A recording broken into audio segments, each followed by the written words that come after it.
2008, the last time he won here at Daytona, and now he is tantalizingly close to that victory. But here comes Harrison Burton! Minha Nossa Senhora! O impossível aconteceu, meu Deus do céu! Tá chegando, senhoras e senhores, os playoffs da NASCAR Cup está chegando, e talvez a melhor parte do ano também, afinal é os playoffs. Também é a parte ruim porque está acabando a temporada, mas o que é bom sempre tem que ser guardado para o final. Não é à toa, né, que existe o ditado, guardamos o melhor para o final. Já começamos na sexta-feira com a NASCAR Xfinity em Daytona, e foi uma boa corrida, dificilmente Daytona decepciona.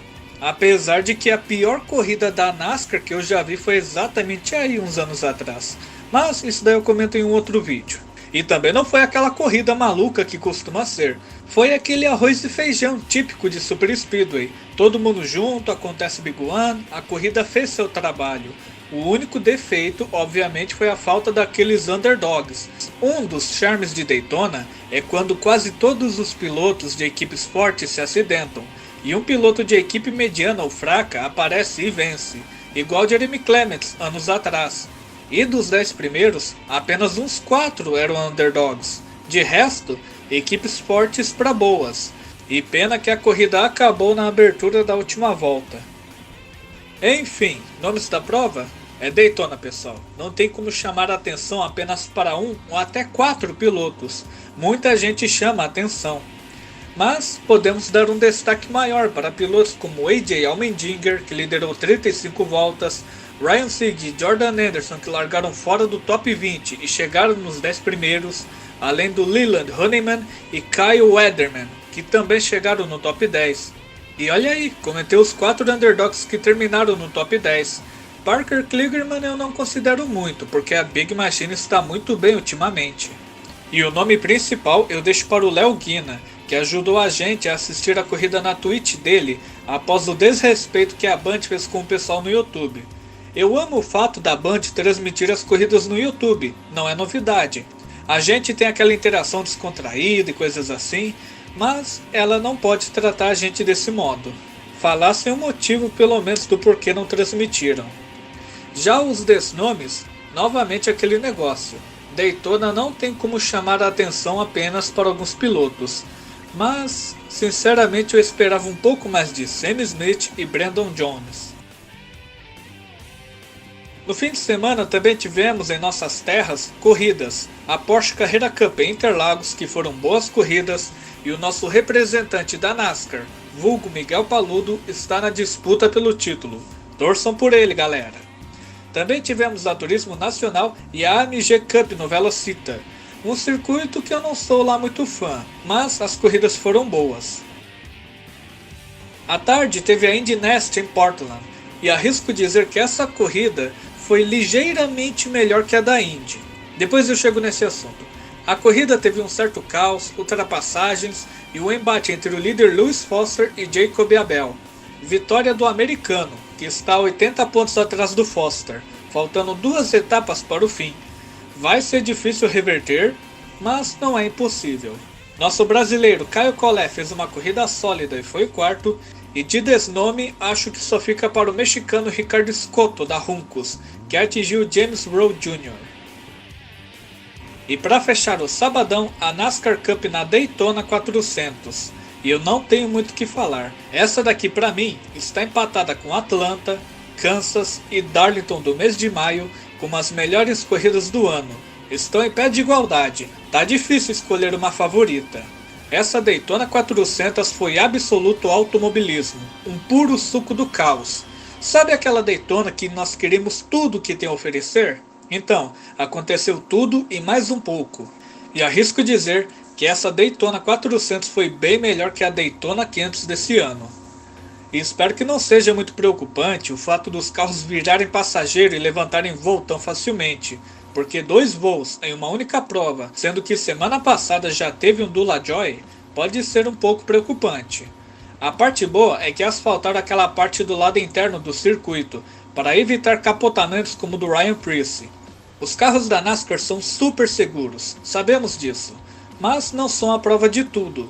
Como eu costumo dizer, já aconteceu a primeira morte no esporte a motor, mas nem mesmo com toda a segurança do mundo vai garantir que vai ter uma última morte. E é bom evitar acidentes como o do Priest ano passado, ainda mais porque o Gen 7 já causou lesões por acidentes aparentemente leves. Nem preciso tocar em nomes, vocês já sabem de quem eu estou falando. Enfim, nomes da prova? Novamente a mesma coisa que eu falei da corrida na Xfinity. Mas uma atenção maior é claro, ele, Harrison Burton, escapou das confusões e ele precisou liderar apenas uma volta, que foi justamente a última, aquela que mais importava. E ele deu para a lendária Wood Brothers a sua vitória número 100, e não poderia ter sido em um outro lugar, e que excelente blocking que ele deu na reta final, fez o que Michael McDowell não conseguiu em Talladega. Quem poderia imaginar ele vencendo? Teve um cara que apostou nele no bolão que eu participo, o único que apostou nele. Esse daí pode jogar na Mega Sena. Inclusive, se vocês quiserem participar do grupo, eu vou deixar os links aqui na descrição. Outros destaques também. Kyle Busch com aquela bomba de carro conseguiu chegar perto da vitória e ele ainda foi muito cavalheiro. O buchinho do Velho Testamento teria jogado Burton no muro. Cody Ware, o quarto colocado, Parker Hetzlaff, que foi o responsável por dar um empurrão que deu a vitória ao Burton, foi um top 10 e muito merecido. O nosso querido e amado João Logano, antes de se envolver no Big One, liderou boa parte das voltas. Esse cara sabe andar em Super Speedway. Justin Haley também fez uma baita prova, surpreendendo ninguém mais, ninguém menos que o Michael Jordan em um movimento. Agora os desnomes, sinceramente eu esperava mais do Alex Bowman e Chase Elliott, e também um maior destaque para Kyle Larson. Nessa prova ele estava alucinado, não importando quem estava em seu caminho, ele ia para frente, mesmo que precisasse dar uns toques não muito sutis. Ele que disputa o título da temporada regular e está correndo atrás do prejuízo após Michigan. Acho que ele viu o que Rick Stenhouse Jr. fez na Daytona 400 de 2017 e pensou em fazer o mesmo. E eu não sei se na prova desse fim de semana ele vai ter um alvo em seu carro, mesmo que seja normal em Super Speedway, mas nem todos os pilotos têm o mesmo pensamento. E detalhe, ele ainda está disputando diretamente com Tyler Reddick o título da temporada regular. E vencer a temporada regular vai dar pontos extras importantíssimos para começar bem os playoffs. E por falar nos playoffs, a boa notícia para Bubba Wallace e Ross Chastain, que são os mais próximos de Chris Buescher, que é o bolha na última vaga, é que falta mais uma corrida para o fim da temporada regular, e eles estão com menos de 30 pontos de desvantagem para o piloto da Roush. E talvez Ty Gibbs ou Martin Truex Jr., que não estão muito longe, também tenham algum azar. E a má notícia é que a prova final da temporada regular vai ser na Dama de Preto em Darlington, a pista mais difícil de ser domada. E vamos lembrar que Chris Buescher quase venceu na primeira corrida de Darlington no ano. Claro que o ambiente vai ser diferente, vai ser uma corrida noturna. Mas é isso, agora é Darlington ou nada. No nosso domingão, para acalmar os ânimos depois de uma excelente prova, tivemos a Fórmula 1 em Zandvoort, na Holanda, casa de Max Verstappen. E foi uma corrida bem ok. Não foi aquela do nível Silverstone ou Canadá, mas deu para passar o tempo. Eu sei que muita gente está falando que o problema das corridas da Fórmula 1 é o domínio do Max Verstappen. E eu digo que não. O problema não é o domínio do holandês. O problema são as corridas em si, envolvendo qualquer piloto. Na corrida da Austrália desse ano, o Carlos Sainz venceu, e foi bem mais ou menos, o cara dominou. Mônaco eu nem preciso falar. O que estraga são os domínios que os pilotos da frente costumam ter, e o que deixou essa corrida da Holanda interessante foi o fato da McLaren estar com o melhor carro no momento. O que o Lando Norris abriu para o Verstappen é brincadeira. Mas Supermax é Supermax. Ele é sempre imprevisível. Se vai acontecer um lance igual o que aconteceu na Áustria, vamos descobrir nas próximas etapas. Ainda mais porque Max usa quase a frase de Ricky Bobby: se você não for o primeiro, será o último. Tivemos também a IMSA em Virginia International Raceway. Também foi uma bela corrida. Dessa vez, somente os GTs participaram. Foi a última vez no ano em que ao menos uma classe ficou de fora. Nas últimas duas etapas, todo mundo junto e misturado. e vai ser interessante a próxima corrida, o misto de Indianapolis Motor Speedway. Mais tarde aconteceu a Arca Menards em Milwaukee. Não tem muito o que falar da corrida. William Salawit só não liderou 2 voltas na corrida inteira. De resto, domínio. 7 vitórias no ano e ele tá sendo um monstro. Bateu uma salva de palma aqui pro profissional. E foi dada a bandeira verde para a Fórmula Indy em Portland. E eu vou ser bem polêmico aqui. Essa prova foi a pior do ano em misto. Eu não estou contando o Thermal Club, porque ela foi extra campeonato. Se fosse elegível, ganhava de lavada. Só não foi pior do que Iowa, sinceramente. Eu gosto da pista de Portland, mas é uma pista que necessita muito de amarelas para ter um maior entretenimento. Nomes da prova? Will Power fez uma excelente corrida de campeão. Segurou Alex Palou em um momento e praticamente dominou a corrida. O próprio Coisa Ruim novamente numa corrida sólida, marcando os pontos necessários para continuar na frente. E agora vem a prova de fogo. As 3 últimas corridas serão em ovais. Fica a questão, ele vai conseguir superar seus algozes que são os ovais? Ele não é ruim em oval, mas raramente ele se coloca como piloto a vencer. Outros destaques, Santino Ferrucci fez uma baita corrida também. Surpreendeu a todos largando na pole position de AJ Foyt. Newgarden e Colton Herta foram sólidos, Marcus Armstrong foi o 5º, uma bela corrida, está fazendo um bom trabalho, e Graham Rahal mandou super bem, conquistou um top 10. Agora os desnomes, Pietro Fittipaldi pelo banzai que deu em Conor Daly, eu concordo que a punição pelo toque com o Dixon foi injusta, até o Dixon voador concordou com isso, mas o próprio brasileiro não se ajudou naquela batida com o piloto da Juncos.